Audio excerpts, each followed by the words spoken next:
L'être, dans la conscience, a le pouvoir de se mettre au même niveau que l'esprit pour, de cette manière, être à la hauteur lors des confrontations.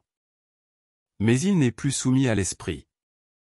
Il s'impose à l'esprit et la place comme servante, et non comme maîtresse de l'être.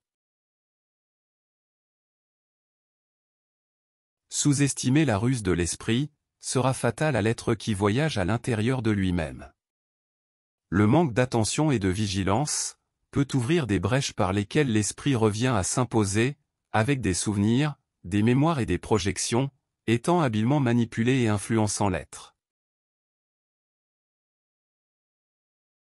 La méditation individuelle, non dirigée, et dans le palais fermé, a une couche magique de protection, qui rend difficile l'entrée de l'esprit, et de ses processus mécaniques. Passé, présent, et futur, se dissolvent. Les concepts mentaux ne survivent pas à la présence de l'être. La méditation individuelle, non dirigée, et dans le palais fermé, semble élargir l'être, quand en réalité, elle ne fait que dissoudre les couches externes influentes, révélant l'être. L'être tend à être influencé par des aventures et des fantasmes, parce que ceux-ci lui rappellent un monde réel. Ce paradoxe, entre réalité et fantasme, est bien présent à tous les moments de chaque être, étant la cause de la qualification de l'être entre la santé mentale et la folie.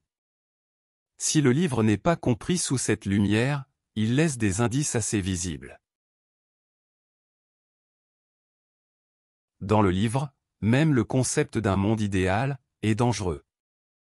L'entrée pour les rares et les fous a comme attraction de ramener l'être vers lui-même, et de dévoiler l'arsenal qui donne à l'être l'armure et le pouvoir de contre-attaque pour le placer, le replacer, et le maintenir dans la conscience.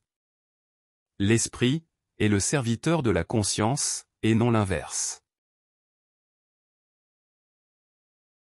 L'une des clés est celle qui dit à l'être que celui qui ne connaît pas les instruments qui sont avec lui, agira et réagira selon les instruments. Celui qui les connaît, les utilise en accord avec son orientation, en poids et juste mesure, et au moment opportun. Tout comme dans le mythe d'Hercule.